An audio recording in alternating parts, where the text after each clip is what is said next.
Today we're going to talk about two different forms of precipitation creation. And we'll talk about, and we're going to break them down by water droplet growth and ice crystal growth. So the first way we're going to talk about is collision and coalescence, and this has to do with water droplet growth. So creating liquid precipitation. It stays in the liquid form. And again, you can see on this diagram that typical rain droplet is 2,000 micrometers. Typical cloud droplets, 20 micrometers. And a condensation nuclei, the starting point for all this, is 0.2 micrometers. So again, a big problem is a big part of this is larger water droplets have a smaller surface area to weight ratio. So again, they have to fall faster to reach their terminal velocity. The fastest they will go before wind resistance keeps them from speeding up.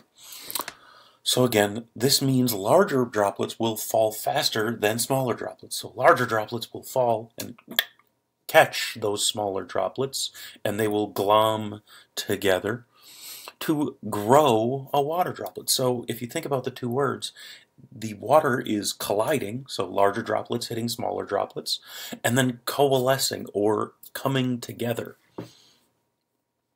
So again, the longer it's spending in that cloud. So this tells you that the more times the longer it has a chance to pass through the cloud, the more small droplets that falling droplet will hit, the larger it can grow.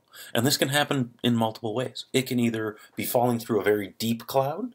So again, you'll start, if you have a long way to fall, that'll be great. Or if you have a really strong updraft, pushing it back up or holding it in place, slowing it down, forcing it to fall a little slower, it will grow even more so. So that's two things. So really thick clouds or clouds with vertical development will be a big part of growth. And clouds with strong updraft, so again, a part of clouds with vertical development is generally a strong updraft, will create that. The second form of precipitation growth we're going to talk about is the Bergeron process. There's a longer name for it, the Bergeron process, the ice crystal, but I'll refer to it as the ice crystal process. So when we were talking about collision and coalescence, that was entirely liquid water. Now we're going to talk about ice, so how ice grows in the atmosphere. And an important thing to know is that ice has a lower saturation vapor pressure than liquid water. This means that in scenarios where the atmosphere is saturated with respect to liquid, with respect to ice, it's going to be super saturated. It means that ice is going to grow incredibly well in those scenarios. So, if we go down and look at the Bergeron process and how this would impact things in the actual atmosphere, you can see if we put a liquid water droplet and an ice crystal together in the same environment, the water is going to preferentially want to go to the ice. And that means it's going to start to grow, and the ice is going to grow. And to maintain that growth and maintain that size, it has to remove water vapor from the atmosphere. Now this is going to put the liquid water droplet in a situation where it can't maintain itself. The atmospheric water vapor is going to decrease, and the water droplet is going to start to shrink because there's not enough water vapor to maintain it.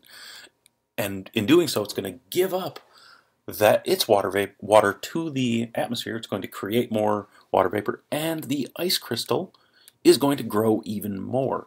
So over time, ice crystals will grow at the expense of liquid water droplets. And we can see that process here. You start with a really large water droplet and a small ice crystal.